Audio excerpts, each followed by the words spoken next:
लद्दाख में परम पावन दलाई लामा के अनुयायियों और श्रद्धालुओं के लिए एक महत्वपूर्ण अपडेट सामने आई है। दलाई लामा जून के आखिर में लद्दाख पहुंचेंगे और यहां उनका एक एक्सटेंडेड स्टे रहेगा। दलाई लामा के ऑफिस की ओर से जारी जानकारी के अनुसार परम पावन कल धर्मशाला से दिल्ली के लिए रवाना होंगे, जहां उनके लेफ्ट नी का मेडिकल ट्रीटमेंट किया जाएगा। ऑफिस ने बताया है कि ट्रीटमेंट और रिकवरी के बाद वह जून के अंत में लद्दाख आएंगे।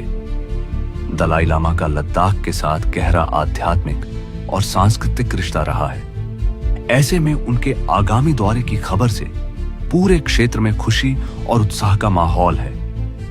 हजारों श्रद्धालु उनके आगमन का बेसब्री से इंतजार कर रहे हैं। उम्मीद की जा रही है कि उनके प्रवास के दौरान धार्मिक शिक्षाएं, पब्लिक टीचिंग्स, आशीर्वाद कार्यक्रम और विभिन्न समुदायों के साथ मुलाकातें आयोजित की जाएंगी।